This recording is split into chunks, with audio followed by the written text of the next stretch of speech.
স্বামী এমন একটা জিনিস যার সাথে ঝগড়া হলে মনে হয় আমার মরে গেলেই ভালো হয়, আর থাকবো না তার সাথে থাকতে একদমই ইচ্ছা করে না। তার মতো এত খারাপ মানুষ হয় নাকি? আবার যখন ঝগড়া মিটে যায় তখন মনে হয় পৃথিবীতে আরও বেঁচে থাকতে ইচ্ছে করে, তখন মনে হয় তাকে সাথে নিয়েই বেঁচে থাকি আরও অনেক অনেক বছর। তারপরে এটাও মনে হয় ইস, তার মতো ভালো হাজব্যান্ড এই পৃথিবীতে একটাও নাই।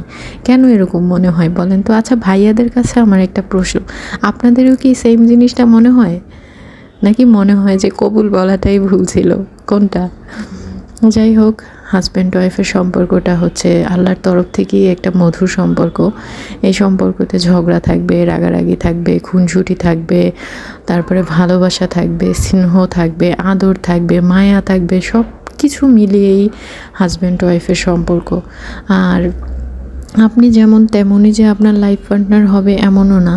আল্লাহ সব সময় এমনভাবেই দুটো মানুষকে সেট করে পাঠায় যেন আপনি যদি গরম হন সে দেখবেন ঠান্ডা, আবার সে যদি গরম হয় আপনি দেখবেন ঠান্ডা।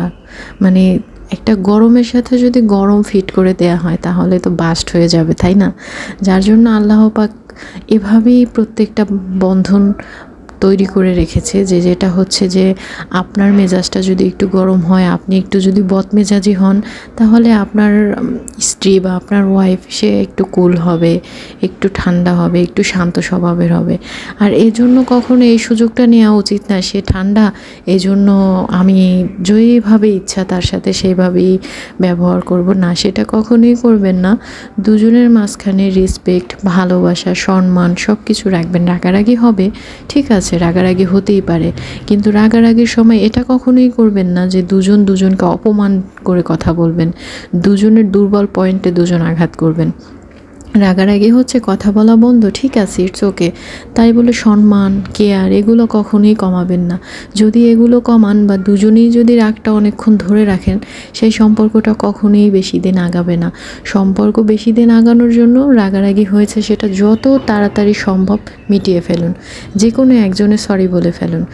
আর এটাও করুন, যদি একজনে সরি বলে নিজের দামটা না বাড়িয়ে, নিজের ভাবটা না বাড়িয়ে আপনিও সরি বলে ফেলুন সাথে সাথে, ইটস ওকে, ঠিক আছে, আমাদের যা হয়েছে ভুল হয়েছে, চলো আমরা সামনের দিকটা আরও কীভাবে ভালো কাটানো যায় সেভাবেই আগাই।